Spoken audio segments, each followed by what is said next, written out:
Welcome everybody to the Kraken Cast podcast, episode 5. Today we are joined by Ninetail Fox. Ninetail Fox is a couple who stream together. The couple who streams together stays together. It is Mrs. Ninetails and Ninetail Fox. This podcast is the podcast where we talk to streamers, people in the industry. We talk about gaming, streaming, life, and more. If you'd like to support the podcast and you're listening to this in an audio format, make sure you click the download button.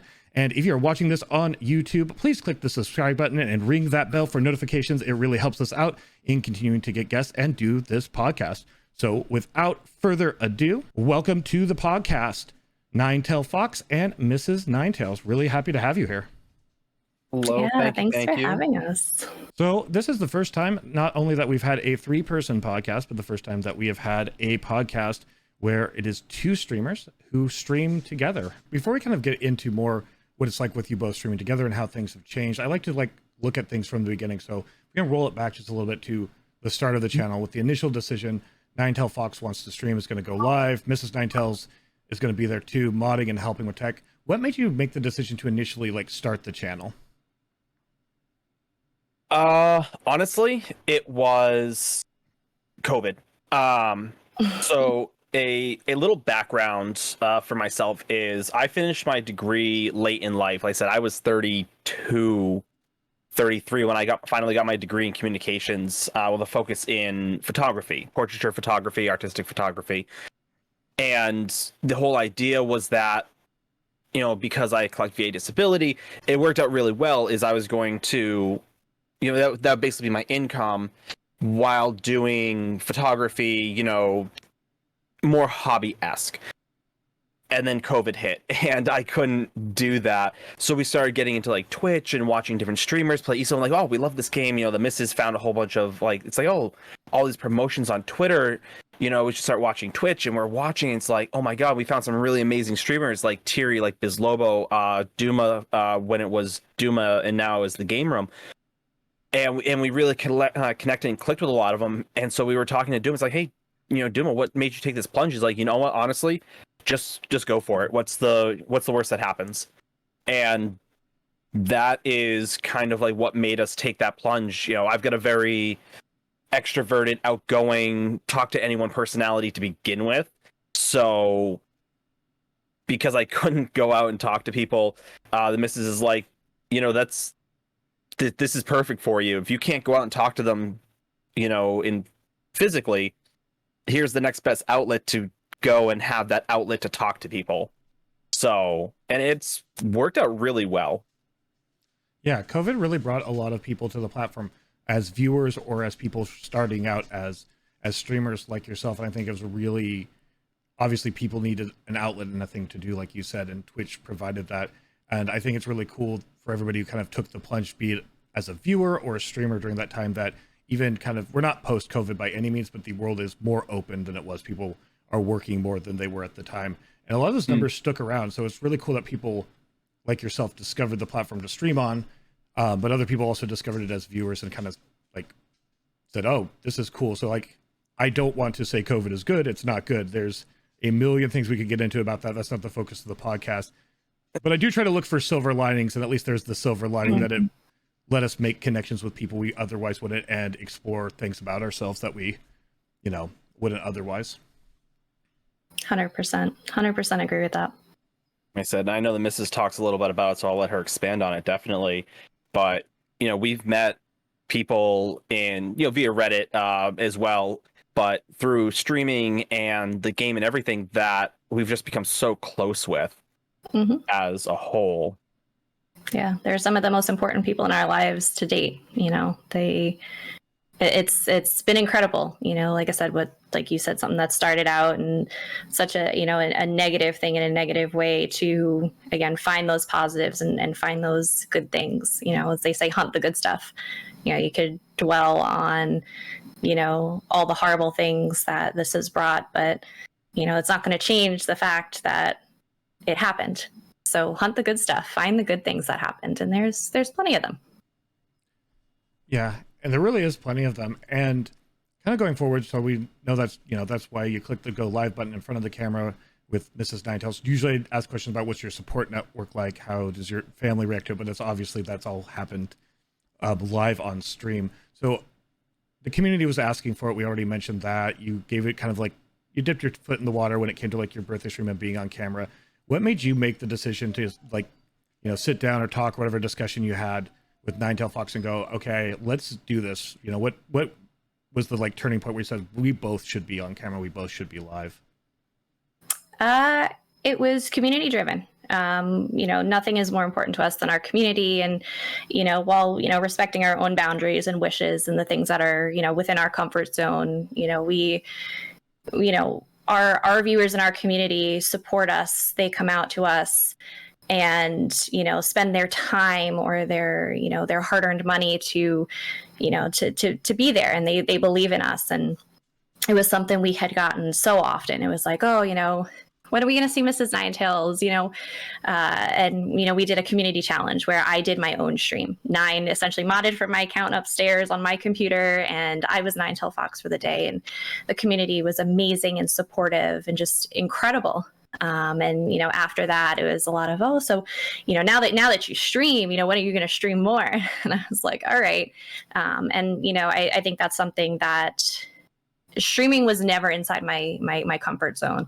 I am very much an introvert. I'm very polar opposite to Nine in that regard. And, Nine and the community kind of, in a good way, pushed me outside my comfort zone. And they like I said, if you will, demanded more Mrs. Ninetales. And, I wanted to, again, respecting my own boundaries, but wanted to give them more of, what they enjoyed. And obviously that was something they wanted. So really, what pushed me in that direction was the community. That is what they asked for, and that is what we wanted to give them. Yeah, and something you said there is been true of everybody I've talked to within the ESO category, when we're interviewing people from the ESO category, which is everything is community driven. That's not to say other categories cannot be immensely community driven, but ESO so much is, no matter which streamer they are, community driven in one way or another, which is really awesome to see that the community kind of lifted you up, helped give you like that kind of like, they have the desire to have you on there, and that helped you like go, okay, maybe it's time to be in front of the camera. And speaking kind of towards community, just from the get-go, Ninetale Fox, and then obviously Mrs. Ninetales, we've already talked about how the community like lifted you in. But from the beginning, like, how did you find the community initially? What were kind of like the steps you took as you kind of ingrained yourself within it from when you first started streaming in 2020? Oh, this is a fun question. Honestly, for the first couple months, it was me, myself, and the missus. It was honestly a struggle. Is very I got very downtrodden about whether I had made a good decision with streaming or not, because it was an uphill battle.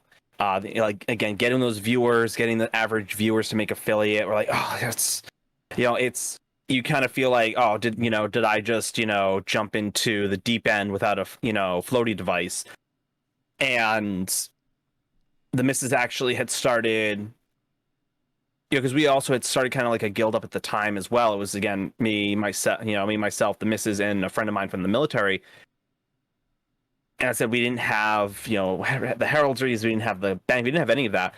And so the missus actually went out to Reddit, and we ended up finding some phenomenal individuals who are still part of our leaders council in our guild, who are mods and VIPs in the channel themselves. And we've met some, again, amazing people, and it just kind of snowballed in the best way possible from there. And like I said, we've started interacting with a lot of the other communities as well, because that's honestly what it's all about. Is the community itself, like you were saying, is just an amazingly tight-knit and very involved community, and very supportive community. Once you start going to these other channels, and I know it's a little tough to be like, hey, by the way, raise my hand, I'm a streamer, just shout me out, please. It's tough to like get that ball rolling until people start recognizing you. But once you start getting involved, and people, and like following the right people on Twitter, and making your posts and getting it out there that you do this, I said you can start walking into streams and people be like, "Oh, hey, I know you." It's like you stream, don't you? Here, let me shout you out. Mods are amazing at that. Like Ego from Miss Radcores is phenomenal at just knowing all these different streamers, and like I said, things like that. That networking really helps with that. Yeah, networking is such a key thing. I didn't mean to cut you off. Sorry, Mrs. Ninetales. No, you're fine. I think one of the, the biggest challenges that we faced in the very beginning was we came onto Twitch and hadn't really socialized with any of the community on Twitch. We didn't know anybody on Twitch. We didn't, watch streamers for like, an entire year, and we were part of their community and known in their community, and then started streaming. So, literally we're just like, cool, we play this game. We love this game. We play this game pretty much by ourselves at this point, but, let's just start streaming with it. And I think that was, kind of what was the reason for a little bit slower of a start for us. But, I think the community, once, we started visiting other streamers and, being part of the other communities, that's when, it kind of helped pick up for us a little bit. And, the community overall has been amazing. I mean, that's no question here in the ESO community. Yeah, and something right there that you were mentioning is networking is such, in my opinion, vital.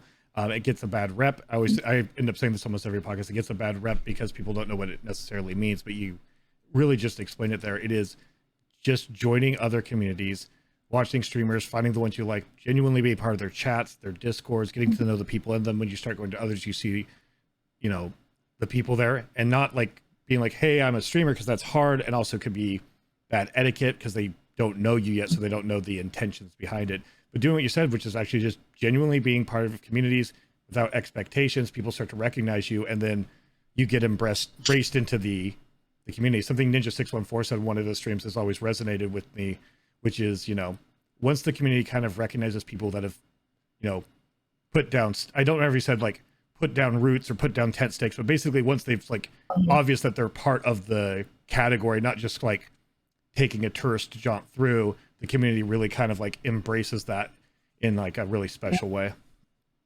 Absolutely. No, I agree. Like I said, speaking of like things that resonate, and said it's very much along those lines. Is so when I first started streaming, Pain in the Axe actually had a day where he was just sitting there doing PvP Pain in the Axe things, and it's what they are.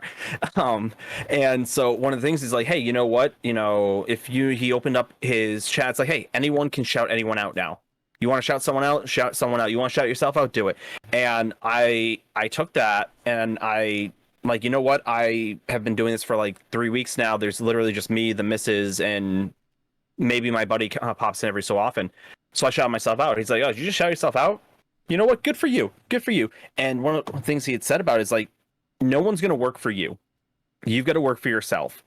So like you were saying, where again, there's like etiquette and tact as to letting people know in the ESO community that you stream, is one of the things we promote, is that, if you don't feel like discording us in, whispering us in Discord, like, hey, by the way, I stream, and say, hey, can I get a shout out? Because yeah, that can be kind of weird. Drop your emotes in our chat. And like I said, the missus is constantly scanning, fun new emotes, things that she's never seen before. And if it matches the name of the person who dropped them, we're going to shout you out because you've got them and they come with your channel, right? So I said that's honestly my big takeaway has been just like, again, you work for yourself. You like yourself, you put in a lot of work and it shows. If you don't put the work in for yourself, it's gonna show. Put in what you get out, what you put in, right? 100%. You have to work for yourself. We are promoters, we are marketers, we're brand developers, we're on-screen talent, but we're also directors and streamers are everything. And you kind of build up mods and things like that, but at the end of the day, we still are our brands, or in the case, both of you are your brand. So yeah, you have to kind of work for yourself. You have to do it in the best way that's like respectful within etiquette and things like that, but also you have to like put yourself out there. And I think that's a really valuable lesson for anyone to kind of hear, is because it's hard, because you don't want to burn bridges, you don't want to make mistakes. There's anxieties that come with that, but you do have to like get involved and kind of like find a way to make make it work. And I want to go back to something about making it work. Is you mentioned when you're putting together the guild, Mrs. Ninetales going out like to Reddit and places to build that up. I'm curious about that because a lot of people don't generally explore things like that when it comes to building guilds or building their channels and like getting involved. Like I don't see a lot of people. I see a lot of people who use like Twitter, Instagram, YouTube, TikTok, but you start looking at other medias that are out there to like build on. They exist. So I'm just curious about the decision to do that and how that kind of went for you. Yes. So that was really one of the riskier decisions that we made. If you know Reddit, it's a wonderful place and a scary place all at once. And when we were just starting out, again, we were trying to figure out ways to grow. And what I was part of previously on Reddit was like the Elder Scrolls forums where people would ask questions, and being who we are and what we do, and having played for so long, we love answering questions for people. We love helping people. We want people to have the best experience they can in this game. That means a lot to us, that they enjoy themselves. So I would oftentimes see questions and answers, and somebody happened to be looking and we're asking about guilds. And we had just started, and again, there was a few of us, so I kind of put it out there. I'm like, here's why we do what we do. We always tell people our end game is helping others. We've played now since launch of this game. We've played this what feels like forever. We know a little about a lot. If we can help somebody kind of get started, we're happy to do that. So I had kind of put it out there, and then I got an automated message from like the forum moderator, the little bot, and it's just like, no promoting guilds here. And I'm like, oh, and it said, if you want to promote your guild, go here. And I'm like, okay, well, I got in trouble by this bot. So you know what? Why not? Why not? I hope for the best, expected the worst. Again, it is Reddit. You never know what you're going to get. And I went over there, kind of posted and gave the long drawn out story of, again, who we are, what we do, why we do it, and what our intentions are for our guild, and preface it with, hey, we're just starting. And we got some of the most amazing people who have now turned into our mods and our leaders council members, and like Nine said, our VIPs, and they've stuck around because they believed in us, they believed in what our mission was. But I was a little terrified posting that on Reddit, I'm not going to lie, because for anybody that's on Reddit, it can yield very different results depending on the day. But I think what I didn't understand as much at the time as I do now is the ESO community. And the broader community. While I've known in-game people are pretty great, I didn't know the more social aspect, the streaming aspect, the online community aspect of it. And I think that's why it worked out as well as it did, because the community is just amazing. And I think the spaces on Reddit, ESO's a pretty good space still there. So we took that risk, took that chance, and you'll still see me bopping around Reddit every so often. But I think what I love most is going on and seeing our own guildies in Reddit posts saying, oh, I got this really amazing guild that I think you'll like, or there's these two awesome people that have helped me so much and I think they can help you. And there's nothing more heartwarming than that. So while it was a little risky, it worked out in our favor. And again, I credit that to just the ESO community being the ESO community. Yeah, that's a very, very valid point about the ESO community. I also just like that tale because a lot of people don't think when they get into streaming, they think I'm going into streaming, I'm starting this new fresh thing, kind of like I'm starting a new job. But the truth of this job, this hobby, however you're, treating streaming, is that it helps a lot if you have an established community to bring that community in or build up those communities in other places, not just Twitch, because Twitch is the place you can be when people are live.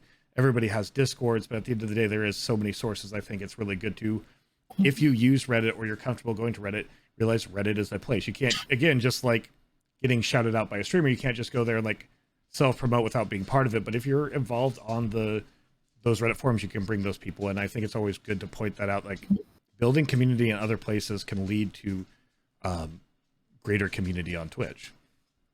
Yep, 100%. And I like that you brought up the guild because that's something I really wanted to talk about because when I'm looking at everything, I'm looking at the broad scope of content. It's obviously easy to see if you're playing ESO, and you weren't streaming, you'd probably still be leading a guild. You're incredibly helpful people. You like to help newer players. But because you are streaming, that is promoted through streaming and Discord and things like that, it is also part of your content. And I think that is a very unique, I always like to highlight what I think is really unique. And I think a lot of streamers have guilds for sure. They use them for signups and things like that. But the nature of your content being around being knowledgeable, being open, being helpful, being encouraging in a place that new players can go, and that also being your guild means your guild synergizes as part of your content. I'm curious if that just kind of happened organically, or if there was a decision to be like, this guild's really important, streaming's really important, and we're going to kind of combine those two things into one like broader kind of form of like content. So what ended, so the so what happened was we had started streaming, and the content that we were streaming, let me phrase this, I was streaming, was like a lot of just kind of like what I was doing. Again, I was new to it. It's like, okay, what am I good at? I like, I'm good at PvE. I like to play casually and things like that. And we have our guild. And it's like, okay, what do we want to do with our guild? You just want to grow. We just want people to come here and hang out. And like I said, when the missus went to Reddit to like, hey, this is what we do, because again, I have my buddy, it's always asking questions, because again, he kind of plays very like off and on, very wishy-washy, which is again to each their own. And then we started getting people who would come in to the stream from Reddit. They'd be like, oh hey, I joined the guild, and they were brand new to the game, and so it just kind of migrated to what it was. We're like, this is what we do now. And I don't have an issue. I don't have a problem with it at all. In fact, I love this. I love, people being able to come in, and one of the things we promote is we want everyone to love the game as much as we do. And as the missus always says, is that you only have one chance to make a good first impression. So with a lot of new players coming into the game, and not for nothing, it is what it is that if you come in for the first time and your first experience is, a bunch of people trying to sell you, 15,000 gold, plans that you can buy from a vendor for 150 golds. Well, and then you find out you got ripped off. Like, you're not going to enjoy the game. If, people are just going to sit there and mock you and be like, oh, you don't know this, you're going to not want to play the game. And we wanted to create an environment where everyone can ask their questions, not be afraid of new content. I've got friends who've been playing for years, and only recently have they started doing trials. They're like, oh my god, I've been so afraid of trials. I'm like, all a trial is a 12-person dungeon. That's really all it is. And they went and did it, and like, oh my god, it wasn't that bad at all. And now they love trials. In fact, they run a trial guild. And so that's what we wanted to create and promote. And like I said, it just kind of merged and became and evolved into what it is now. We really didn't have a true direction to what it was going to initially be. But as people came in and started asking questions, and like I said, we wanted to help them. It's like, we've been playing for 7 years, since launch. It's like, well, we have the materials, we have XYZ, we can help you. You need help? We can help you. What else are we going to do with it? It just sits there collecting dust. So that's kind of how everything kind of merged into what it was, is once the guild kind of started getting new people, and those people were coming to stream anyway and asking their questions, because it was a nice, quick, easy access to us. They get their answer, their questions answered right then and there. In fact, we could even show them. We could even do it for them if it's like crafting an item or whatever. And they're some phenomenal players now. And I said a lot of our mods and our leaders council is what they've evolved into. And they're doing the same thing. And so, like I said, that's just kind of how our guild and our stream has blossomed on its own. That's really interesting, Talon. I really like how your guild blossomed. And again, I like how that fits in with streaming, because obviously having the guild and having that to pull from adds to people coming to stream or things like that, building community. But on the other hand, having a platform where people can come watch you play Elder Scrolls Online, and you notice people are helpful, can bring people towards a guild that can help them, or they know, oh, hey, a new player is around, I know who has a guild for them. And I think it's really interesting to me how you grew them both, but they grew in a way that really synergize and feed each other in a really organic, really helpful, and really genuine way. In regards to like overall content and things like that, obviously you've talked a lot about a lot of what you do as far as content goes, but I always like to ask this question, and there's two of you, so you can, I'll ask each of you to do it in turn, but you meet somebody new, you tell them, hey, I'm an Elder Scrolls Online streamer. They go, oh, what's that? What do you do? What's the elevator pitch? You're talking to them at a bus stop or on an elevator. Like, what's the quick pitch that you would tell somebody if they asked what you did or what you were about? Ooh, elevator pitches. I'm gonna let the missus take this one first. So basically, you know, and I think I do this a lot at like work because, you know, we're friends at work and, you know, we're always chatting like, what are you doing? And there's a lot of people who don't understand, you know, and aren't familiar with streaming and all of this stuff. So, I mean, you know, really it's how I tend to phrase it is, you know, my husband and I, we run a, you know, Elder Scrolls Online gaming community that focuses around, you know, helping new players, you know, grow and understand the game, provide, you know, a safe social space for them to, you know, feel comfortable asking their game questions, sharing personal stories, and, you know, just being part of a positive community that at the end of the day, when they've had a bad day, you know, this is a place that they can come and, you know, feel joy and happiness and feel safe to, you know, to sit back and relax and, you know, maybe drop out of reality for a couple of hours to, you know, slay some Daedra. See, I unfortunately was blessed with the gift of gab, courtesy of my father, so mine is less concise. Yeah, I try to explain real quick what ESO is. Is a high fantasy online RPG, or MMO, depending on their level of it. It's like, and what we do is between streaming and in game is kind of just to reiterate what I was saying before, is that we basically help new and returning players find, you know, relearn the game and learn the game and find what they love about the game. There's so much to do that everyone's end game is different. So we just want to help you, guide you to what your end game is going to be. And that's our goal. So like I said, it's, you know, maybe it's housing. I'm not going to force you into housing, but if you want to do it, I'm definitely going to show you where to go. That was actually a really, really well put together elevator pitch, I actually thought. I'm much like you. I have the gift of gab and need to explain 5 different vantage points to almost everything that I'm doing. But no, that was really concise and well, really kind of put it together. Both of you have really good descriptions. It's something I always ask because I've come from brand and reputation management background. Also been trying to put myself out there more as a streamer when it comes to working with brands and things like that. And most of the time brands will give you like, at an exhibitor's booth, you get like 5 minutes to really be like, this is me, this is what we do, this is the value I provide to you, and this is why I want to work with you. So I like to ask that question because it actually ends up being a kind of a big part of like networking is versus peer-to-peer, peer-to-business.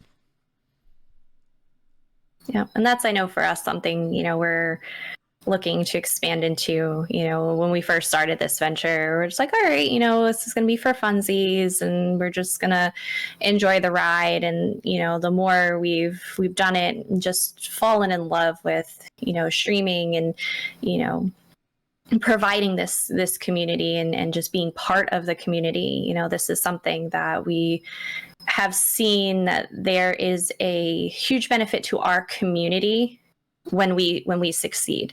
You know, everything we do, you know, our community is our world. That is why we, you know, do the things we do and you know, why we, you know, stream every you know, day. And, you know, so we've looked and said, okay, you know, we have built a platform, we have been relatively successful with it, and the more we've succeeded, the more we're able to give back to our community. So, you know, I know for us, you know, we're always thinking about next steps, and we're like, all right, you know, this is something we've actually, you know, done well in.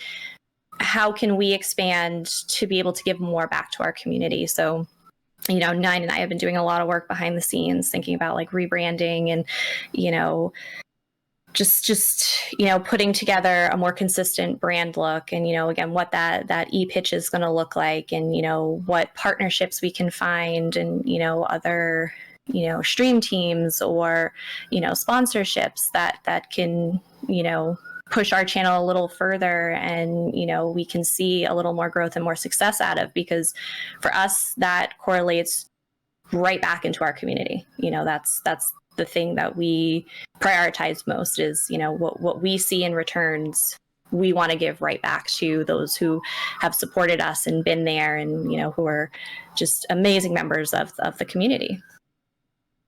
Mm-hmm. Yeah, I like how your content is really from kind of a selfless point of view, or selfless might not always be the right term, but it's from a very community driven point of view. Like that is your niche. That's where you found that you fit in. That's what you're both really passionate about. And I think it's really great that you're embracing it, but finding ways to evolve it and, make it like that piece, as I say, that piece of the big ESO, like streaming pie. And kind of to that effect, as far as talking about all the positives, the things you focus on, the things that keep you motivated. I want to kind of talk a little bit about growth. So kind of looking at Solinome and Twitch Tracker, like first few months, like a lot of people do, you're averaging around 6, and it kind of goes up to 8, and it goes up to 10, it goes up to 12. It's kind of slowly progressing. And then in October to November, you're off to the races. You're 28, 32, and you're holding between 18 to like 28 for months. And then again, kind of up and down, hitting like, almost double what you were before.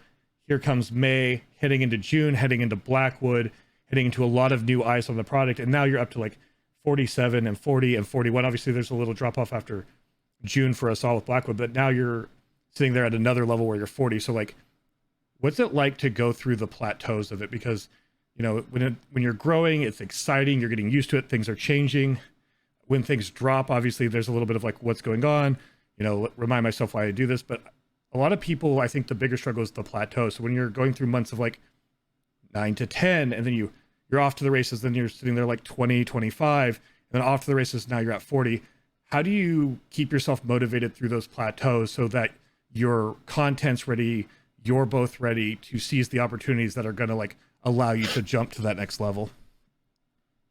So one of the things, and I'm gonna kind of like a roundabout. I promise I'm going to talk about shoes and oranges, and it's all going to come back to I have ADHD. We can go on as long of a track as you want to get there. Right. So yeah. So I'm in that same boat where I will explain 5 different things all about how I had this dream last night. But so as far like so starting out again, it obviously, as I said, it was very discouraging to an extent. It's like, oh, maybe it's really not going anywhere. And it's like people start trickling in, and one of the things that the missus always does is she loves numbers and stats and things like that. So when you mentioned Twitch Tracker, she was like having happy conniption. She's like, "Oh my god, this is the best thing ever! How did I not know this?" She was like super excited about that. But every night, like I said, after a stream, as soon as the analytics come out, she loves looking at the analytics and kind of seeing where we were, kind of like where our bumps and grooves are. And for me, I'm like, we had a really good night. Like, it was like a chat was engaging. Like, I'm a very much in the moment person. And she would, especially on those plateaus, because I know that's the initial question, is at those plateaus, one of the things she would do is a constant reminder. It's like, I don't think you realize that you still have exponential growth as you're going. It may have seemed like, you're sitting at a plateau, but in actuality, like I said, you look at like Twitch Tracker, you see those spikes, like you see the line graphs and everything. They are line graphs, right? And you see those, you see that ultimate growth over the course of the entire time. Everyone's journey is different, and in the content they do and what have you. And sometimes it can be really rough. Again, especially like we were talking about with COVID and everyone jumping into streaming. They're like, oh, I can stream. And so now it's oversaturated. So everyone's like a little, all over the place. You can only watch 2 people at a time.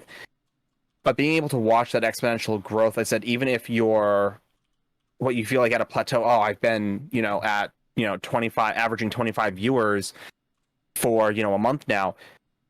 That is, 25 viewers. That's 25 people who love what you do.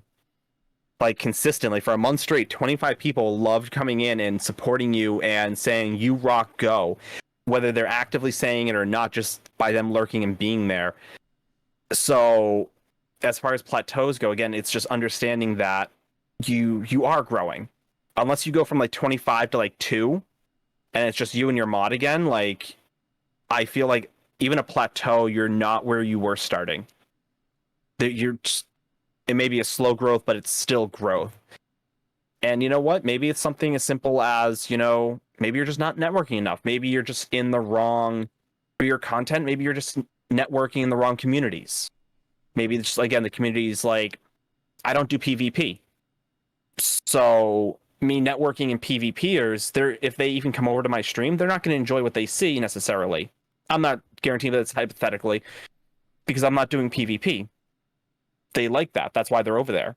They're not going to want me not do it, right? So that would honestly be my initial suggestion if you want to get away from plateaus, is just keep working and doing what you do, and again, just realize that you are growing, you are going, you are moving, like tortoise and hare. I think one of the other benefits that we have is each other. I think, you know, there have been plenty of times where, you know, we'll turn stream off and, you know, we raid out, we turn it off, and, you know, we'll walk away a little defeated. You know, because that particular stream, you know, it could have been something was going on in the world and, you know, everybody was enjoying the day outside, or, you know, whatever it may be. You know, you walk away a little defeated and you're like, that was a rough stream. You know, a lot of people weren't talking today, or, you know, viewer count was just a little low. But, you know, it's reminding each other, but, you know, maybe today was a little tough, but look at these days here, you know, look at where you were this time last year, look at where you were, you know, this time last month. So, you know, it's, I think having someone there as to like pep talk you and be like, yay, go you still showed up, and that's still important because, you know, maybe you didn't have new viewers that day, but you still made a difference in the lives of the 25 people that decided to, you know, whether they were lurking because they were working or, you know, actively participating, you still mattered to them and you still made a difference and you still made an impact in their day. And at the end of the day, that's what matters to us. So, you know, sometimes you just need that reminder. And I think having both of us there to do that when the other one is just like, all right, that really stunk. Having that support from each other is priceless. Yeah, and I do think that's really wonderful. You have the support. Also, that you do approach things differently. Obviously, great partnerships, you know, romantic partnerships, business partnerships, in your case, both partnerships, really can come from shoring up each other's weaknesses with your strengths and lifting each other up. So I think it's really great to hear that. I think that's amazing. I think that's something people who don't even stream with their significant other or friends can also take away, though, is find the people in your life that you can talk to, even if they're not actively involved in the growth of your stream, or might even not even watch your stream. People who are family, friends close to you that you can at least go, this stunk, who can help, like, be honest with you but build you up. And I think it's wonderful you have that from each other, but I still think people who, again, don't stream together can take that from what you're like putting out there, which is find somebody that can, maybe it's one of your mods, just find somebody if you can that can help balance you out. The other thing I want to talk about is, yay, fellow analytics nerd, because I did brand and reputation management for tech companies. I ran conventions. I did a lot of my life around analytics, so I love analytics. I don't try to use analytics to compare myself to others, but like you said, there's a lot more going on. You can average six people month after month and just go, oh, it must be the same 6. But if you start looking into stats, you go, oh, we've had a bunch of different unique watchers come through, and maybe they're not chatting. So there has been eyes, and maybe they come back eventually, or maybe things happen. Like you said, things happen in lives. People get jobs, they move, they get sick. Maybe they just kind of burnt out on watching Twitch. And I think it's really good that you have that focus on your community and what is there versus what isn't there. Because it's very easy to go, where did so-and-so go who always chatted, or why has it such and such, and focus on the things that have kind of gone away versus going, this is what we have. And it sounds like you both take that kind of approach to, this is what we have. And yes, maybe that one stream stunk a little bit, but let's look at it. Let's like look at all of the good and use that to kind of lift ourselves back up. No, absolutely. And like I said, if anything, the biggest advice, because I have people like in Discord and all that who will whisper me, it's like, hey, I'm getting into streaming, what are some things, I should take into consideration, which again, right out the gate, let me just say that's like a huge honor that you think that I'm worth taking advice from. Like I said, because I don't see myself at that point where it's like, you want to be watching like, Ninja 614, like, Loctavian Tier, you want to be watching like these people who are like, if you will, quote unquote, made it. But one of the biggest pieces of advice, especially when starting out, because again, you're going to sit at like 1, maybe 2 viewers, and it's super hard to do, is talk. Even if it's just to yourself, just talk about what you're doing. I can't tell you, like every so often we'll look for new people to raid. So we'll just search the ESO channel, on Twitch and be like, who's got like 1 or 2 or up to 10 viewers or whatever. I'll pop in, I'll say hi. And if they don't acknowledge me, or if they just sit there and they're like, hi, and they're just not even focused on chat, I'm going to be like, I'll be brutally honest. It's like, I want my viewers to feel like they're going to be appreciated being there, that they're going to be, noticed and responded to. So talking, even if it's just you to yourself, which I'm great at, like I can talk to myself all the time, is one of the best things you can do for yourself. Just find something to talk about. It's like, oh, you know what? I was just thinking, what am I going to have for lunch today? It doesn't matter what you're talking about per se. Even if that, like you said, those 6 viewers may be, 100 different people just all cycling at different times. You say something, maybe they'll be like, oh, wait, what'd they just say? And they'll start talking about something. Or, they'll be, hey, I was just thinking the same thing. I just had this for lunch. And now you've got a conversation going. Right? So that's honestly like the biggest advice I have for anyone who's thinking about or going into streaming. Yeah, and I really want to kind of build off that because I think that's really great advice. Also, everything we do is not just tech stuff, it's not just playing the games, is a learned skill. So even if you don't know what to talk about, you have a couple topics and you've gone through them, just being in the practice of like, I am slowly but surely, one of the things I'm personally working on, because I don't think we've ever truly made it, we're always evolving, is talking less about narrating the game, which is important, but also talking more about, just like you said, random topics, telling stories, putting myself out there and just talking about things to like engage with people on that level. But I started by just being like narrating or singing what I'm doing. And I think that's when you get used to that, it becomes easier and easier. So even if it feels like no one's watching, I think like you said, it's very important even at the beginning just to talk, because if someone stops into your channel, they sit through the ads, the average attention span now is shrunk to something like 7 seconds. So you might only have somebody literally for 7+ seconds. And in that 7 seconds, maybe you don't snare them, but if you're not talking, you're not going to. But if you are saying something, you have that chance that somebody goes, oh, and stays a little longer.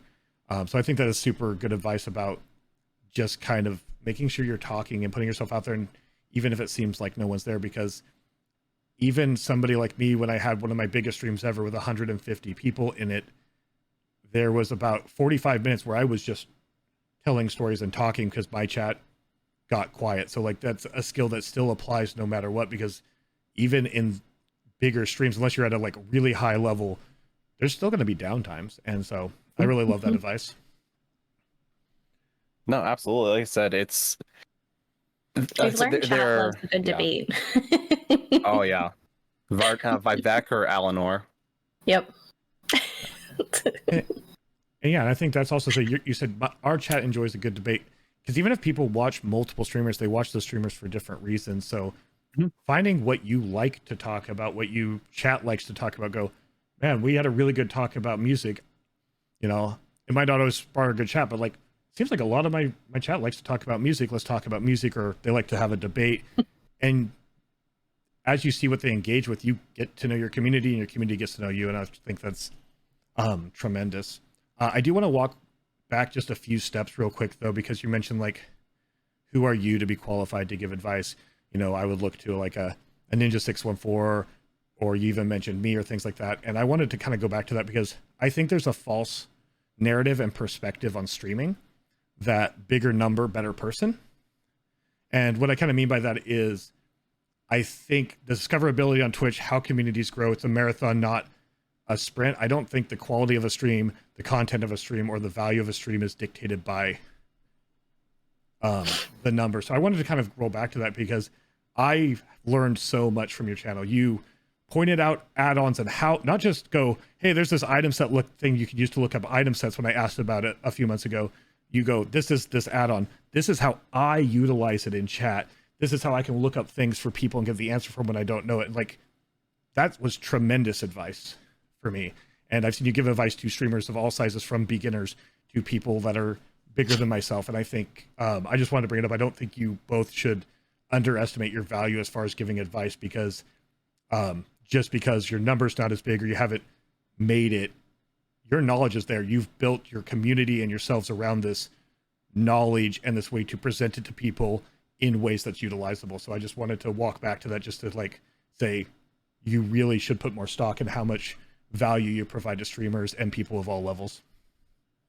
I would say that's probably one of our weaknesses when it comes to ourselves, because there's nothing more important, in my opinion, than identifying where your opportunities lie, within yourself. And I think that's something we do to ourselves a lot. And I'll be the first to admit it. I'll always throw myself under the bus. But, I think, having confidence in yourself is so important. And I think that's something we do our best to work on. And like I said, obviously, our chat knows us, and I'm always like, I'm really not that good at this, and everybody's like, oh my god, you're amazing at it. And it's just, I think it's so important to believe in yourself, and that's something the two of us are continuing to always work on, because we you can't help all, you can't compare yourselves to other people. You're always going to in some manner. And I think, everybody has a different, portrayal of what, they believe that success to be. And you're going to measure yourself against, what you see success as. So where, it may not be necessarily a number per se, but, for us, or I'll at least speak for myself, I see successful streamers as confident streamers. And that's where like Ninja 614 and yourself, you guys are so confident, and whether that confidence is there when the camera's off is is your own business, but when you can sit in front of that camera and be so confident and just have a good time, and like that's to me, those are the streamers that have made it, that just ooze that confidence and that amazing personality. And while, like I said, we know what we know and we know what we don't know, for us, confidence is something we're working on. So, when we kind of talk about like, streamers that in our opinion, quote unquote, have made it, like Iffy's another great example. Iffy's another fantastic example of, again, that confidence and that just incredible personality, that just big personality on screen. So, I think, and Nine can confirm or deny, but I think, when we talk about, streamers who have made it, it might not necessarily be, in the context of numbers, but, what we see as a measure of, making it, and where we, match up to that. And like I said, confidence is definitely something we, are working on. Nine and I have talked about in our stream that, image issues and things like that from growing up and, carrying over to being an adult and things like that have, impacted that for us. So, we're working towards, being more confident in, our own way. So, that's kind of where we come from when we talk about, oh, that's a streamer that's made it, because they've achieved something that we're working to achieve.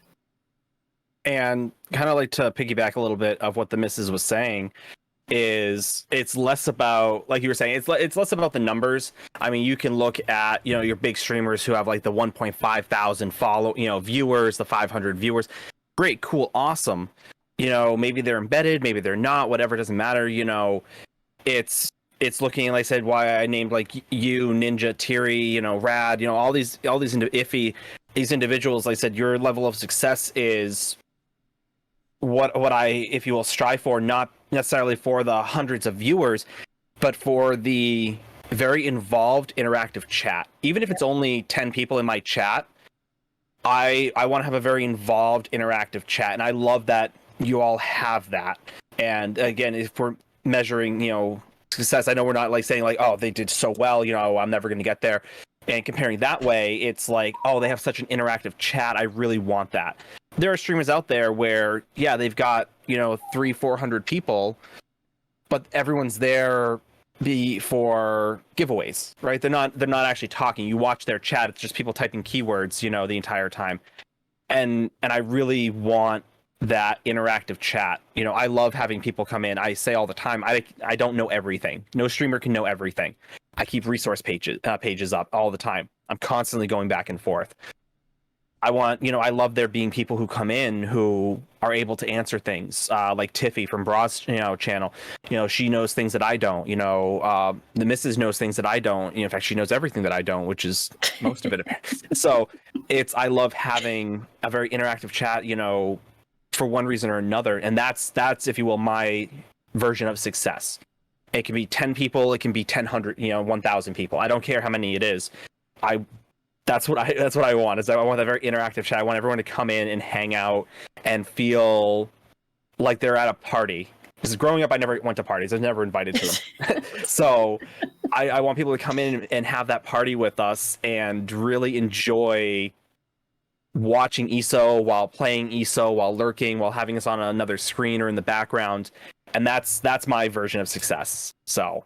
Oh, and I definitely understand. I want to say I appreciate both of you being very vulnerable, because sometimes when we talk about questions like this, it's easier for ego to get in the way or not like nowhere. So I appreciate you both being really like candid with not just answering the question, but also answering the question in a way that like explains like your definition of success. And I think that is really important, because I'm really big on the concept of goal setting. I believe I can't measure myself against somebody else. You have somebody like Kiri, who was on our last podcast, who had literal years and years and years at a plateau before just last year going up. You also have somebody like Melzy, who we've had on the Kraken cast, who had really, really quality content to start with, got a raid and the quality content was there, and was a partner within 3 months.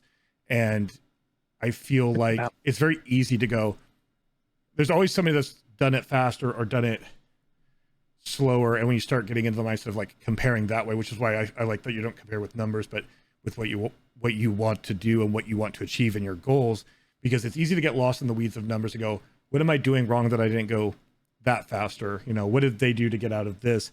Versus these are my goals, and the only measure of, in my opinion, is the only measure of success is how close you can get to your goals. That's why I set year goals, and at the end of the year I look and go, how close did I get to the goals I set for myself that were within my control? And I think saying things like my measure of success is an interactive chat is very much doing that, because now your measure of personal success is how close you get to that goal you have versus how quickly you do something compared to someone else. Yep, 1,000%. And that kind of leads into another question. You really mostly covered it, but I want to like call it out by name, because there's a couple things I think affect all streamers eventually or to some degree, which is imposter syndrome. The belief that the other shoe's going to drop and all of these numbers are going to go away, or the other shoe's going to drop and people are going to figure out, I really don't know as much as they think I do, or, they're going to suddenly find me unfunny. Like a lot of streamers suffer with imposter syndrome. I don't know if either of you do, or, and if you do, like, what do you do to like get through those imposter syndromes? Like, how do you get yourself back to a point of going, I'm not an imposter. I worked for this. We've built this, and this is something that is not a fluke. I think it's a good one for 9 to take, unless he doesn't want to. No, I know I can do this. So, I watch a lot of streamers. I watch a lot of streamers throughout the day, because I have the little one down here. So when he's watching Moana for the umpteenth time, he's sitting there and he's absorbed. And I sit there and I'm watching these streamers, and like I'm usually lurking. I'm usually doing a couple different things at once, and so I try not to imitate what they do, but at the same time, I really like certain things that they do. And when I'm on stream and I catch myself like, oh shoot, so and so does that, they're gonna call me out, and I get like super concerned, like, oh my god, they're gonna call me out because so and so does this, and then no one does, and I'm like, oh well, there's that. As far as imposter syndrome goes, I've been worrying about everything. Like I play worst case scenario. I've been doing it since I was like a teenager. Mainly because my father being a hypochondriac is I'm constantly afraid of like a West African bee flying in my window and stinging me every day, because why not? It's just impossibility. So I'm always worried about that, especially with streaming. It's like I've endured a lot of setbacks. I don't want to say failures, but I've been shut down a lot in my life. Yeah, I burned a lot. So I'm constantly, if you will, waiting, like you said, for that other shoe to drop, and just like, okay, I'm getting to a point, something's going to happen. So honestly, though, is when I start stream, all of that goes away. And like I said, that interactive chat, because people come in, and in fact, we had to put a cooldown on it. Dad jokes, like I said, we throw dad jokes in there. I know other streams will like every so often have like a 5-minute rant of dad jokes or whatever. But like I said, we have it as a channel point reward because the missus loves them just as much as I do. It shows on her face every time.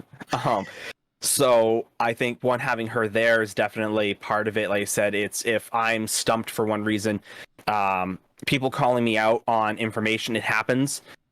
And that's why I've ingrained in my mind that jack of all trades, master of none, is no one streamer can know everything.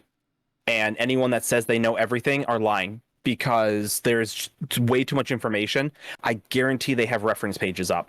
And so that's what I do. I admit to that. I'll pull them over. It's like, hey, these are the reference pages. I mean, it's like the add-on that you were talking about, item set browser. I will absolutely pull that up and be like, hey, I've heard of that piece. I've never looked at that piece, so let's look at it together. And that's honestly how I get through a lot of information that I don't know. And if I misspeak, I'm like, oh, that's not exactly what I meant. Or, oh, I was thinking of something else. I try not to cover myself. I try to own my mistakes. So that's definitely how I get through a lot of that. I also have reference sheets, except for my reference sheets are, hey chat, I am a dummy, or I'll say I think something some way, and then I have people who are like, no, this and that. I'm like, oh, thank you for my thing is, I will, if I don't know something, I'll see if anybody in chat knows. If nobody in chat knows, I'll be like, okay, give me a minute, and I'll look it up. So I think that's really, really great. And I think building kind of off of that a little bit more, as far as, jack of all trades, master of none, and the way you both kind of approach streaming is everybody has to provide value as a streamer. Value can come in 100 different ways, but something Harris Heller, who's Alpha Gaming, has a lot of tremendous videos on the subject matter, is like, you have to provide value. That value can be entertainment. That value can be knowledge. It can be providing like a comforting place to be. It can be rating with a streamer. It can be topping it. Like, there's 100 different things that could be value. And I think it's really great that you've kind of identified, even if you don't phrase it the same way, you've kind of identified like the value you provide in terms of community, welcoming, knowledge, working with people through things. And I really love that is kind of like, obviously your content will always continue to grow, become bigger and more, but I like that, like, this foundation piece of the value, for the lack of a better term, you provide us that. And I think that's really tremendous. I think a lot of streamers provide that, but again, even if 8 streamers provide the same thing, they're going to do it in a different way. And I really think you've both found a way to do it that's really genuine and engaging, and especially at a level where you're really pulling people in for more of a long term, because of the guild and things like that. Like, a lot of streamers can answer questions, but I don't see as many pulling people into the guild. And if people want to be there for the long time, like you said, you've seen people go from beginners to now experienced and helping other people out.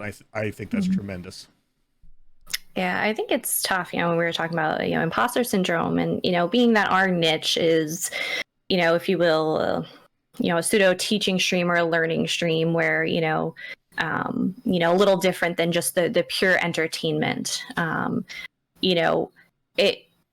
It can sometimes be a lot of pressure. Just because, like I said, there's constantly new changes and content coming out. So, trying to stay up on that, trying to do the best we can to remain knowledgeable so that, we can pass it on to our community, because our community does look to us for that. And, so you can't help but, say, oh, we don't put out, like guides and stuff. A lot of people ask us about that. They're like, well, when are you going to start putting out guides and a website and all this stuff? And, for us, where we're at in our personal lives with, a small child, and I work full time, I'm a project manager. So while yes, I'm probably doing stuff I shouldn't be doing in the middle of the day, on my breaks, or, somebody irritated me enough in my meeting that I'm just like, well, I'm putting you away for 10 minutes and I'm going to do something else.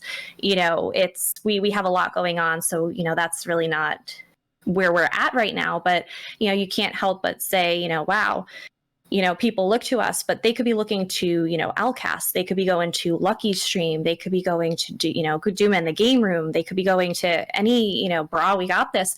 All these streamers that put out content, they could be going to them for information. Why are they choosing us? Why us? When are they going to realize that, these other streamers put out more content than we do? They're in their lives, they can do that. And, so sometimes you can't help but be like, oh my God, when are they going to realize that, maybe we don't have as much value as we think we do? And so, I think that's definitely there. And I think, given the type of content we do, there is always going to be a little more of that pressure than, just being in, maybe an entertaining streamer where people just love your vibes and, you keep doing what you're doing. They're going to love it. They're going to stick around. But, the day we don't know something, is that going to be it for us? You can't help but feel that way sometimes. But again, we have an amazing community. I'd like to think that wouldn't happen, but that's always going to be in the back of your mind. If you both afford me a little bit of a rough analogy, because I love myself a rough forced analogy, because you brought up, like, obviously we're talking about imposter syndrome, but you talked about, like, kind of one of the possible sources there is, you're bringing up like Lucky Ghost and Bra, We Got This, people, who have websites full of information on how to do things. And if you have a question, you can go to them and they can maybe explain a little detail of it on the stream. And to me, the big difference there is, to use the analogies, there's a lot of streamers who are really great, and I feel like they are professors. Like, they are college professors. They have their textbooks that they've written. They have their facts checked. Their things are annotated. They have notes and things and, like, provable data to back what they say. And, that information's there. It's out there. It's put in together in an interesting YouTube and a great website, like you said. And that's amazing. But again, a bit of a forced analogy, because I'm not saying that what you do is less than that. But when I talk to both of you or see other people talk to you when I'm lurking your stream, I would liken both of you more to a study group or a tutor or something, where versus like, here's the textbook, here's what it is. Everybody, all 30 students, all 60 students in the lecture all study at this text that has your information, where it's like a couple people, in a study group where you take the more loving care approach. And like you said, if you don't know it, you can learn it together, and you have the guild and you learn it over a long time. And I think both of those provide tremendous value and very well exist in the same space. I do appreciate you sharing where the imposter syndrome comes from, but I've always kind of went like, in an educational system, you have to have your professors, but you also have to have like those studies groups, those tutors, those people that you can grow with as you go through, like, learning different things and can like learn from each other. And I think that's what you provide. That's where I really find like the tremendous value that you really provide this whole community, even if you're not putting out like the most detailed, annotated, researched guides on the internet. In fact, there's a lot of people who do that at a wonderful level. And what you do is, more catered to the individual person, and there's not as many people doing that. So to me, I believe you're providing a greater value in some ways. I think that's a great analogy, something I've like never personally thought of. So I appreciate you sharing that. I think that's a great way to look at things. Like I said, in especially in those moments where, you're having a little bit of that doubt. I think that's a really great way to kind of spin it and think of it in that kind of way. So that's really great. I appreciate you sharing that.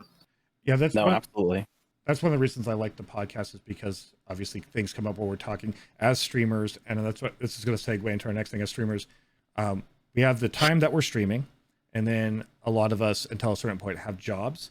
We have kids, we have pets, we have friends, the list goes on of how much time we have, and even streaming wise, you can't adjust other than like adjusting our setup here before the podcast, you can't really adjust your OBS while you're on stream. You can't really like come up with content ideas on stream. So there's even content creation going off of stream. So kind of in this big world of all these different things, all these time consuming things, kind of go into the next two things. One, a lot of people who are starting in streaming or don't stream look at streaming as it starts when I go live. It ends when I hit, /raid, click in stream. How much effort and time do you put into it off stream? Because you've already mentioned watching and other streamers and be involved in communities. And I believe that, I call that my homework. I consider that part of my job.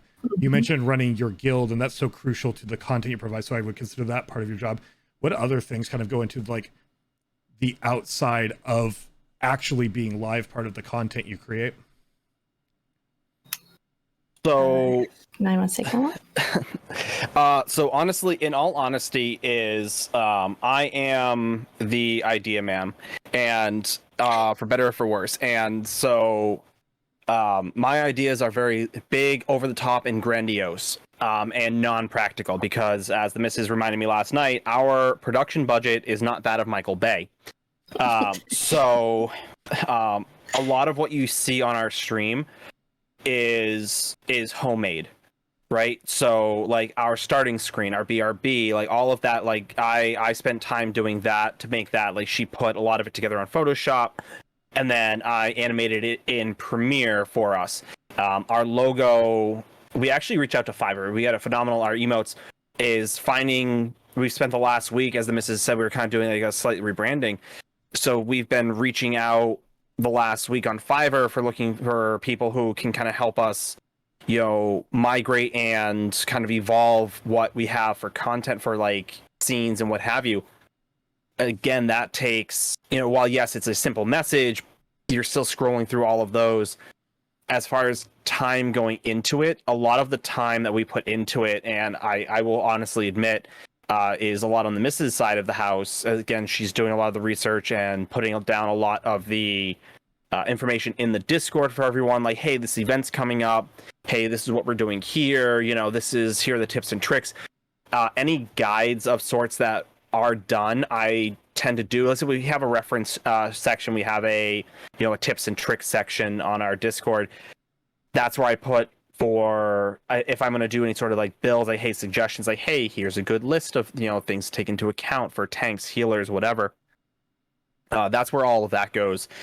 Responding to both Discord messages, Twitter messages, things like that, and providing adequate feedback for everyone, all while hanging out with the little baby all day, the little baby fox all day. So yeah, a lot of like I said, a lot of his comes on the creative idea and execution. I tend to do a lot of the admin stuff. Like I said, I project manage for a living, so I project manage the ever living daylights out of him most days, for better or for worse.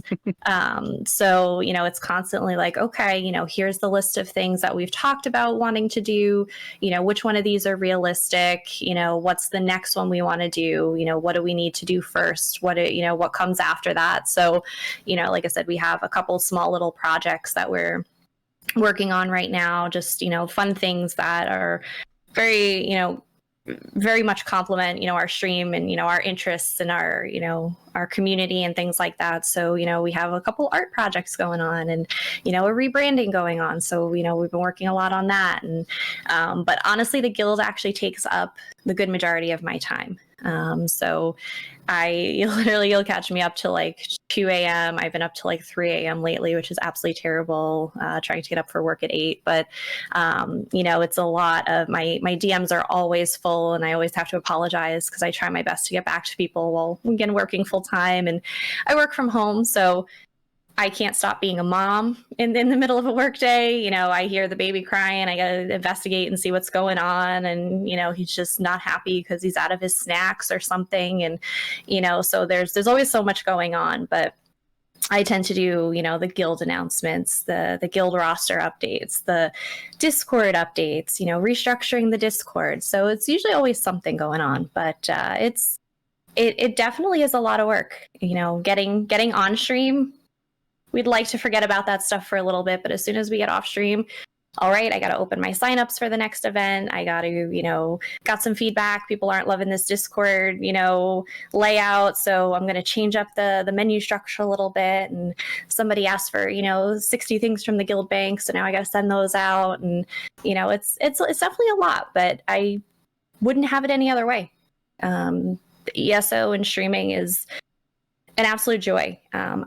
Me personally, I have never really had many hobbies. I've struggled to find something that I, you know, truly enjoy and want to do long term. And this has been it for me. So while yes, I can get some burnout sometimes, and my mods they yell at me on occasion because, you know, they're just like, let us help. I'm a type A control freak, so it's sometimes a little hard to do that. And I've been working on that, but you know, like I said, we have a great supportive community that if we ever needed to take that step back or, you know, needed that hand, like, hey, can you know, help me do this because I haven't gotten to it. They're there for that. So while it's as much work as it is, you know, the community at any point in time, they're always so willing to step up and help, which is, you know, a real asset.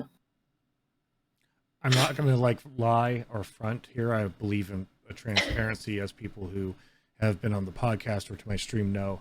I am very envious of the two-person workflow you have to be able to handle things. I have a tremendously supportive partner, but they have their own stream, and like I'm just like, oh man, having.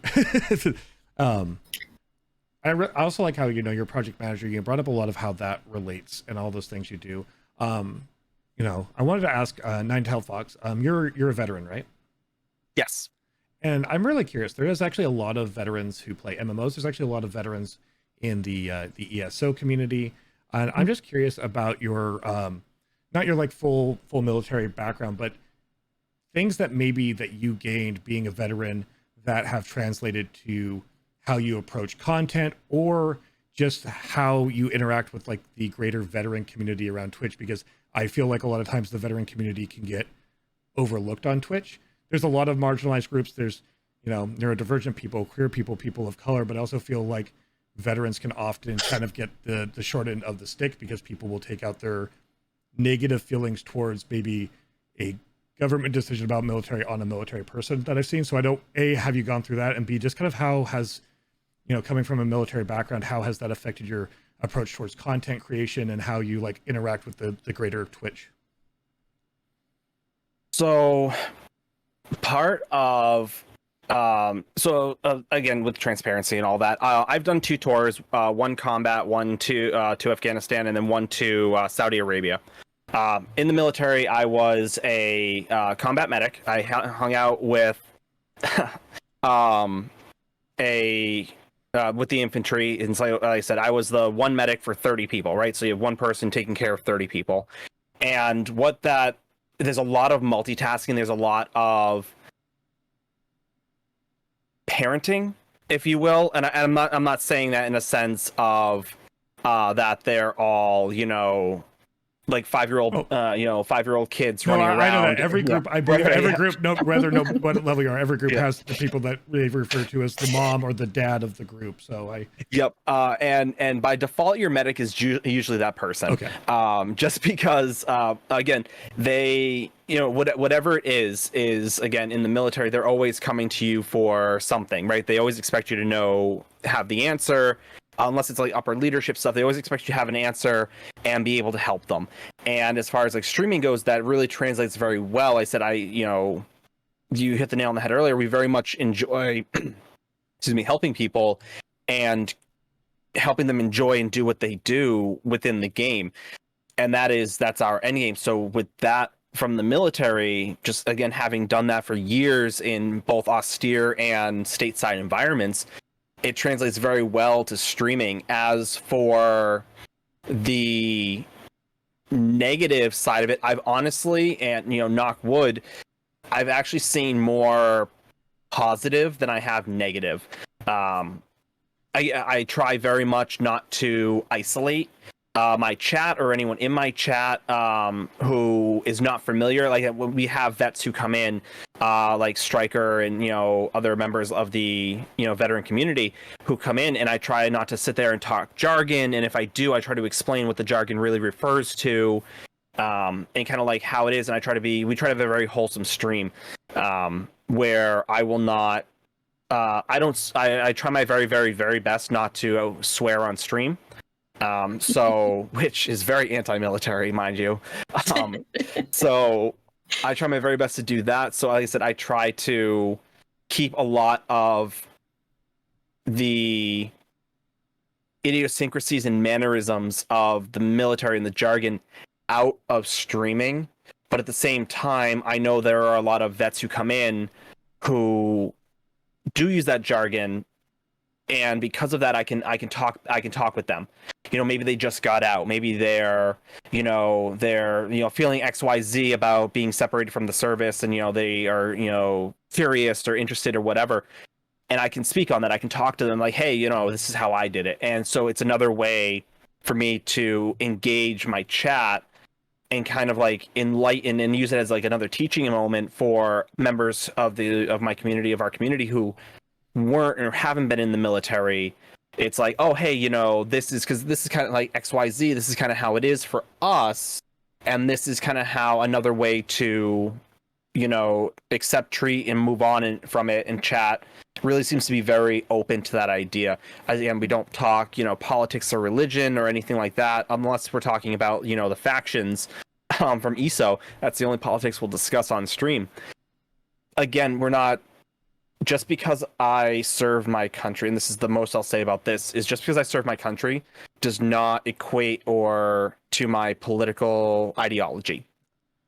And I don't want it to, and like I said, and I keep that separate from stream. The two of you stream Elder Scrolls Online. If you look at your data, you've streamed 1,185 hours of Elder Scrolls Online, and 6.6 hours. There's like one stream where you did Final Fantasy 14 or 14. I think. Yep. Okay. Yeah, it was 14. Yeah. And 20. Like you had one day where you just tried something else. But taking aside the outlier, you just do Elder Scrolls Online. So, kind of curious. One, do you ever feel the risk of burnout only existing within one game? Because there are a lot of people who only stream one game, and that's very valid. But there's other people who can feel burnout from that. So I'm just kind of curious, the decision to stay fully within Elder Scrolls Online, if you ever feel burnout, or what makes that be the one game that you build your entire kind of brand around at this point? Yeah. So do you want to take this one? No, you can take it. Go for it. So burnout is 100% real. Whether you stream or not, being on Elder Scrolls every single day, and I imagine any other game like this, is extremely exhausting and draining, and sometimes you can't help but lose interest a little bit. And we are not immune to that whatsoever. There are days where we log on to like collect our daily, and then we log off for the night because we are so tired of seeing a crafting station and running a dungeon, and we're done. We've had enough, and we'll absolutely experience that. That's very real. But being that this is what we choose to stream, and this is the guild we run and all of that stuff. There is a part of that not letting the community down. So we do our best to mitigate off-stream playtime if we're starting to feel that burnout, so that when we jump over to Elder Scrolls and set up for a stream, that we're totally involved and engaged, and we're going to enjoy the content that we're sitting down there to play. But we found, so Nine had played Final Fantasy. Originally he wanted to kind of do a day or two of Final Fantasy, and then Elder Scrolls. He's a huge Final Fantasy fan overall, something he's very passionate about. And we struggled with getting it to stream well. The quality was terrible. It got a little frustrating. And the game overall ended up not being something he was super passionate about. I don't play Final Fantasy. And again, this was long before that anyway. But, when it comes to kind of streaming a single game, there's kind of been two factors. It's one being the ESO community is very focused on ESO. We've seen and I'm sure, Locke, you can, potentially, understand that sometimes when you play other stuff, your ESO community will drop off a little bit. And, maybe your numbers aren't as great or as strong as they are with ESO. And we found that, watching other streamers play a different game, we'll lurk. We may not know what's going on, but we love to lurk and support. And, we can't help but notice that in chat, people are like, oh, well, why aren't you playing ESO? Oh, well, when are you playing ESO again? And we found that overall, and I hope they don't mind me, using them as an example, like the game room had kind of drifted away from ESO for a little bit and started playing like Call of Duty and kind of went back to WoW for a very brief period of time. And their numbers had dipped off as well, just because the ESO community they love ESO. That's something that we've seen is very, very characteristic here. And that's something that, again, our community hangs out with us to see ESO, to talk ESO, to be part of that. We don't find them having a ton of interest in other stuff. Well, yes, some of them will stick around for us because they enjoy us. There is a large part of that community that just prefers to watch ESO content. So that's kind of been one driving factor. And the other one is just purely not having the time. So like I said, with, working full time, him being a full-time stay-at-home dad, running the guild, trying to, maintain the stream and upgrade the stream and, make sure that our streams are engaging and planning for them. There are no more minutes in the day to be able to play something else for us. So, we tend to just kind of avoid, and Nine every so often when he's feeling that ESO burnout, will play something else while he's offline. But, we've found that the ESO community loves ESO, and, we're cool with that. We're cool sticking to that. Yeah. Yep. Sorry. Yeah. Sorry. I'll get back to you right away. But yeah, I agree. Obviously there's always going to be some level of drop off to varying degrees, and I think that's valid if people only want to watch one type of game, and if you're comfortable only streaming one game, I think that's valid. I like to bring it up because I've branched out. I just wanted to address it real quick because it came up, and then get Ninetail Fox's take, which is for people who want to branch out. I found a lot of luck, or not luck. I found a lot of success in being transparent, mentioning before I ever switch to another game, weeks, sometimes at a time, what I want to do, why I want to do it, the reason we're going to do it. Explaining like why is a streamer I want to do that, and there's still a drop off, but I've found because I do that with transparency and honesty and openness, I've had a lot more of the community, even ones who are just like ESO only, stick around to at least watch for a little bit, even if there is a drop. And I just wanted to kind of throw that in there for anybody who's looking to branch out. Open upfront communication. Are you just going to dip into a game one or two times? Is this going to become a second staple of your content? Are you going to be an ESO and this streamer? And then the other thing is always look at your metrics over time. Like podcasting, something I added in, it started very small. It is now as big as any other content I do, but I had to do it for months. So if you are passionate, and again, I tried to take away time from the interview for this, so I just wanted to like always add that kind of counterpoint. Like if you are really passionate about something else, you can't go, it was bad once. You have to put as much work as someone did putting into like ESO to like put down roots in that game. So sorry to interrupt. I just that's a good kind of segue point to bring that up, because it gets asked a lot. How do I do this? And like open communication and expectations, your numbers are going to be down, and knowledge if you're just going to dip in for a little bit or if it's going to be a second staple, and also give it time to see if it picks back up or not. Yeah, I think for us, our challenge, comes back to what we were talking about before, and, our confidence level in ourselves. I think that's also a big part of, why, while those, what I talked about before are kind of our driving factors, part of it is that confidence level of, would we survive that? Would people be like, oh, they're going to be willing to switch?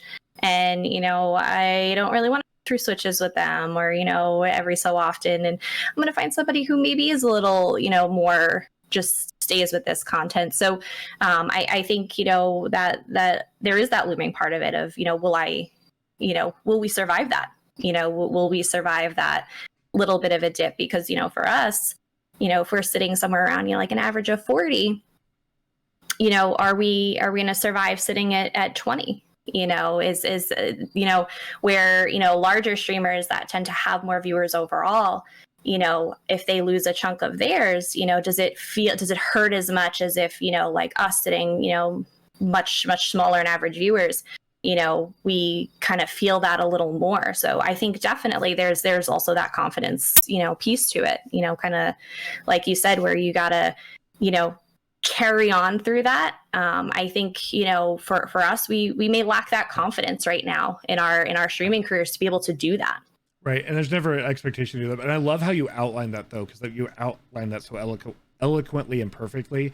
The way I always outlined it sounds very much more like do or die, because it is. When I added in podcasts, when I added in marbles, and when I've added in a little bit of variety, am I going to die as a creator? And dying is a very harsh word, and I need to use a softer word in the future for it. But am I going to die as a creator creatively? Am I going to feel stifled? And that's why I like to talk about this versus like how you deal with burnout, why people stick with a game and how they approach it. Because you're approaching it from a like, can we survive that dip? Is our confidence going to be the same level as with ESO? And you're considering all those factors. And then like, I think that's important, like, because it is kind of, it's not do or die. It's not like life or death. But when it comes to a brand, it can feel, Yep. The difference between life and death for your brand. So I really like how you went through that whole process and outlined like the thoughts that go through that. Cause I think a lot of people have those thoughts and don't necessarily know, like, it's normal to have like these branching thoughts of like, can we survive this? Can our community survive this? Will they leave? Like, those are questions you have to ask. And I really love that you outlined all those questions that you both kind of ask about that content before making a decision to stay or try something else. I think that's tremendous, and I think it's really valuable for people who are getting into streaming to hear. Absolutely.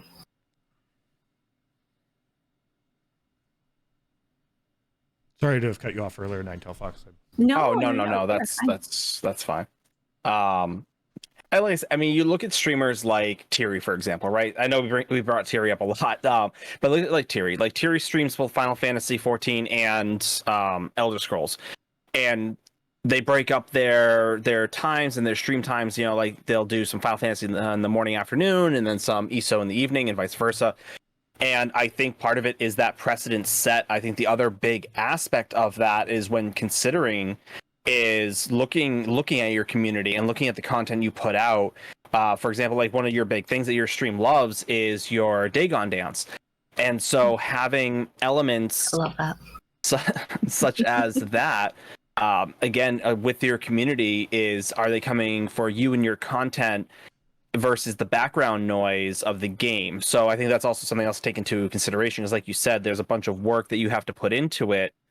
And in the circumstance of, if you are at this point for us, like changing games or adding a game, is we're not established as variety streamers, we're established as ESO streamers, is now we have to start dipping our toes additionally into another pool of networking. So when we do go into that next echelon of game, is we have a community that's one here because they love us, mainly the misses, as well, and another aspect of that community that loves the game that we're playing.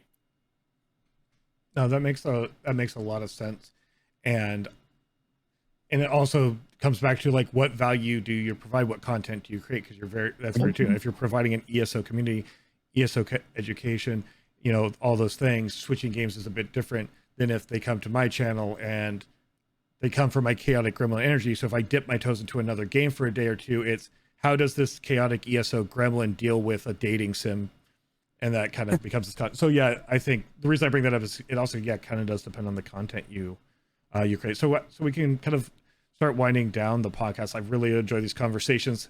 I've had to learn not to get lost in them because it's very rare. Usually when streamers talk to streamers, it's over Discord messages, or it's one of them's on the screen and the other one's in the chat while they're working. So I try not to get lost in the podcast because it provides such a value to me also to sit down and have in-depth conversations, emotional conversations, thought-provoking conversations about where we come from as streamers. So again, I want to say first off, I appreciate you both being on here, being willing to be so open and transparent and honest about your process, your growth, you know, the hardships and, you know, and the triumphs of it all, because I think it provides a huge value to the people who listen and watch it, but also provides a huge value to me to actually be able to interact on kind of a actual, like, you know, we can't sit down and have a beer or a meal or a tea on a back porch or at a pub or anything, but this is the closest we can kind of get. And I appreciate you both being willing to kind of be here for that.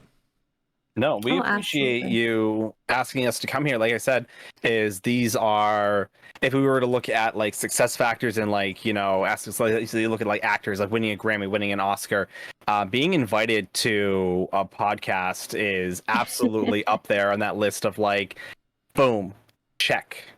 Like, and again, such a wonderful podcast too. Like I said, you've absolutely hit a market with these, and you do such a wonderful job with them that again, it really is an honor for us as well to have been invited to this. Mm-hmm. Awesome. So I like to have like what I call like the streaming like the after stream cocktail, or the wasabi of the thing, to like, you know, we've kind of gotten deep into it. We've gotten into like the ins and outs of streamings and backgrounds. So I like to hit some rapid fires at the end, just fun, off the top of your head, fun questions to kind of get us back to like, you know, that high spirits that we came into this with. So I'm going to hit you with some rapid fire questions. You can take turns answering, however you want to answer. The first rapid fire question I have to throw out there is, should pineapple go on a pizza? Yes. Never. Only on Ninetales half of the pizza. It can stay off of mine. Little ham, little bacon, little black olive. Delicious. A Pop-Tart, is it a ravioli? No. I think the missus was saying that by definition it's not. It is two very different doughs. So it by definition is not. If a ravioli has to be a pasta, a Pop-Tart is not. The argument I always hear is if it's the way it's constructed, but I don't think ravioli is a matter of construction. I think it is a matter of it being an actual. I mean, ravioli tortellini is a type of ravioli. Technically, it can be, because really, what the definition of ravioli is it's a filling encased in pasta dough, and a Pop-Tart is a pastry dough. So for my chefs and my bakers out there, can tell you that there are two very different types of dough. So I'll have to say a ravioli is not a Pop-Tart. And the third most important food question we've ever had on the podcast and the channel is, if you bake two separate lasagnas and after that out of the oven, you put one lasagna on top of the other, do you have one or two lasagnas? Two. I say one. You've made two separate lasagnas. It's like if I order two pizzas and put them on top of each other, I still have two pizzas. I am a very big proponent of two, because one layer has the crusted over top, which creates the division, and you're just stacking them. However, the argument has been made of the cake theory, where you cook multiple layers of a cake and stack them.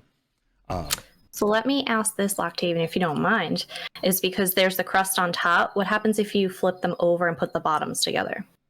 Like a sandwich. If we're gonna get into the intent of it, if you cook, it's like a cake. If I made a chocolate cake and I made a vanilla cake and I never intended to put them together, and I frosted both and I slapped one on top of the other, it's two cakes. It's not a layered cake. But if I baked two cakes with the intention of stacking them together, so I cut off the top so there's not the crusted over thing, or in the case of the ravioli or the lasagna, flip them over, it's one.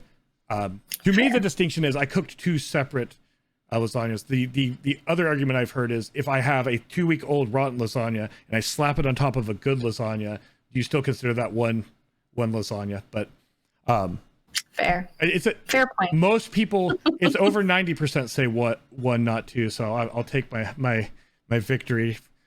Ali Cohen, Ninetale Fox, the only two guests that have ever gone with two. All right.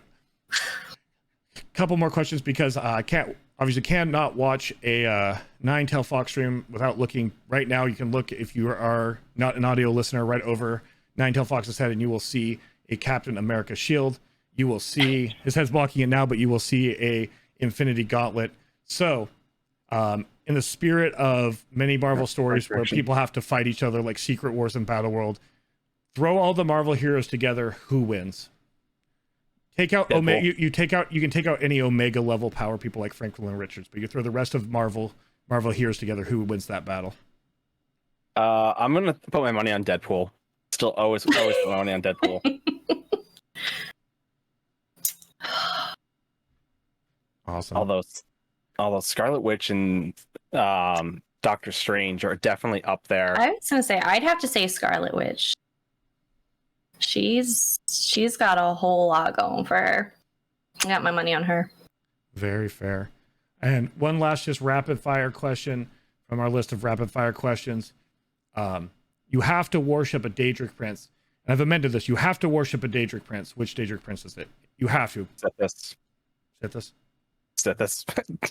Even though Sithis is technically on Daedric Prince, I will take Sithis. It falls in the same realm. Sithis isn't a Daedric Prince? Sithis is technically an entity of the Void and not actually a Daedric Prince in the same way the other Daedric Princes are. Oh, that's fair, yeah. But that's deep lore, that's why I will take Sithis, because Sithis serves as pretty similar to the rest of them.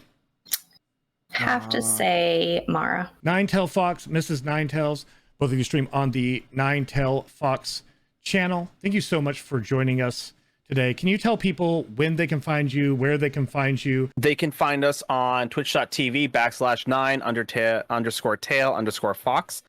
We stream Monday, Wednesday, Friday at 7 p.m. Eastern Time-ish, and Saturdays at 11 a.m. Eastern Time-ish. And thank you again, both of you, for such candid and wonderful answers and being such wonderful guests. It's been an absolute pleasure to have you here on the podcast. Again, everybody check out both Mrs. Ninetales and Ninetale Fox at twitch.tv/NINE_TALE_FOX at the times listed before. Yeah, thank you for having us. Thank you.